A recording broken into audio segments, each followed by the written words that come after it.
Easy fam, welcome back to the channel, guys. I welcome both old and new members to my channel. If you're new here, do not forget to like, comment, subscribe, turn on your post notifications so that you're notified when next I make a post.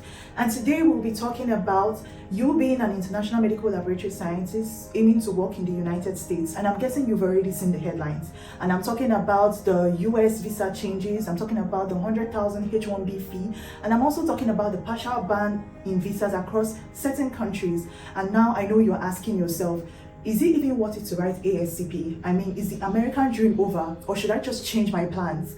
And today we'll be facing those fears. We'll be attacking these issues more strategically than emotionally, because trust me, fear actually spreads quick, but informed professionals, I believe we are supposed to move wisely. So now let's talk about the H-1B visa. The H-1B visa is a worker-based visa, and it is processed by the United States Citizenship and Immigration Services. Now these are some key things we need to understand about H-1B visa. It is sponsored by the employer. It is filed by an employer on behalf of a worker. It is not a self-application visa. And I want to let you know that this $100,000 fee that we are talking about is an employer-related cost, right? And it only applies to a specific situation. It doesn't apply to all conditions. But most of all, I want you to know that it has absolutely nothing to do with your ASCPi certification. ASCPi certification and visa sponsorship are two different things. I believe that we should know that immigration policies change, and the government adjusts immigration policies based on a lot of trends. There are a lot of factors that affect immigration, like politics, economics, power shift. What you need to know is that your professional credentials would always be valid no matter what. So even though these immigration trends are changing, they change with power, they change with economics, they change with the demands of the society and what the society actually needs at a certain point. But what you need to know is that your credentials will always be valid across different seasons. So your certification is actually you investing. It's like an investment in your competence. You may ask me, is it still worth it to write ASCPi? And I would say it's actually a real question. But my answer to that question is, all this depends on your mindset.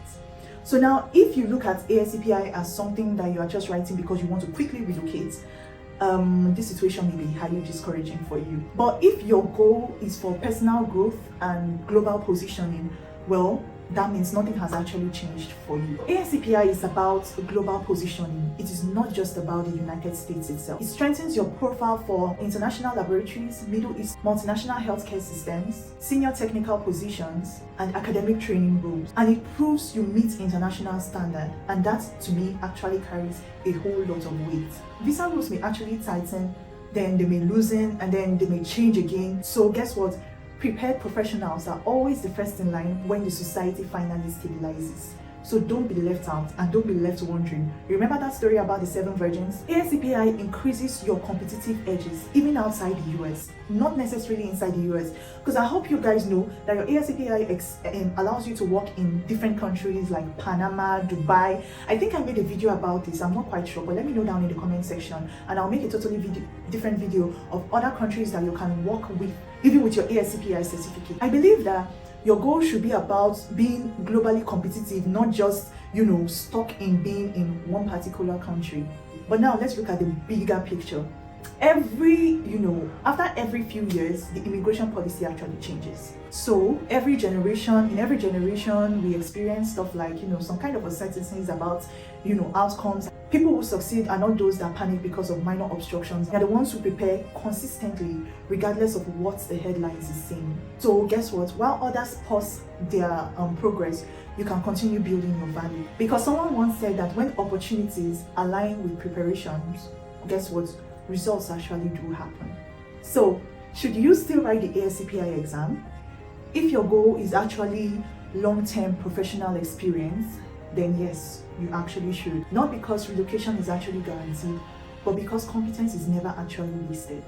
Invest in your knowledge, invest in your goals, invest in your global relevance. So let policies do whatever policies do. Guess what? Your preparation is your business, and your preparation is actually your responsibility.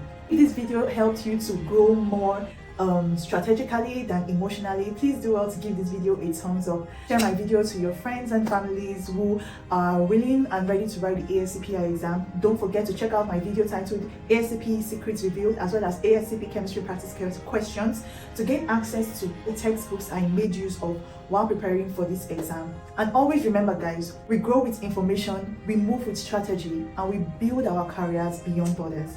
And I'll see you in my next one. Bye. Peace.